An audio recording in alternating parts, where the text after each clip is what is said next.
معاكي ده يا حماتي؟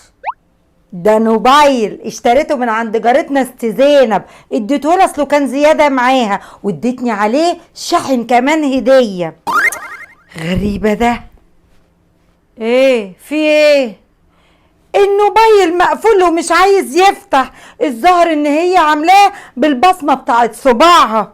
انا عايزه زينب حالا، هاتولي زينب. في يا ماما؟ مالها تيتا؟ عاوزه زينب عشان تفتح الموبايل. صوابة طنط زينب عشان تفتح التليفون. ماشي. رايح فين ده؟ انا مش عارف ليه تيتا رايحه تجيب موبايل حديث، مالها موبايل ابو زراير؟ لازم تتعبنا عشان افتح التليفون.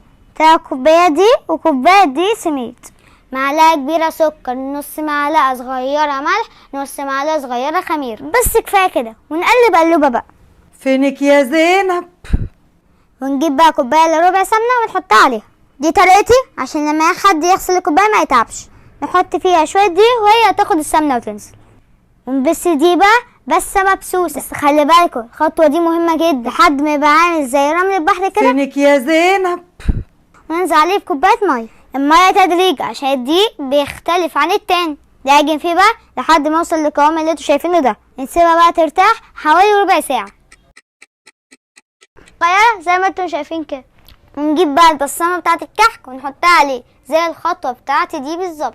لو ما عندكوش بصمه الكحك ممكن تعملوها بتاعه بمشاره البصل. خلصت الكميه كلها، بسم الله ما شاء الله. اللي وصل لحد هنا بقى يحط الاكل في ايدي ويصلي على الرسول.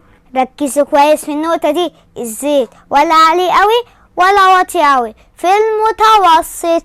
لو عملتوه على نار عاليه مش هتستوي من جوه، يعني مجعلوص، يعني هتبقى مجعلصه يعني وملهاش ملامح. الشربات اللي انا حطيتها فيه ده شربات تقيل وبارد وساقع. ليمون. شايفين الحلاوه؟ شايفين الطعامه؟ شايفين الجمال؟ والله يستاهل الله. اتفضلي يا تيتا، ادي صوابع طنط زينب اللي انت هتفتحي بيها الموبايل. بس عندي سؤال، انت هتفتحي بيها الموبايل ازاي؟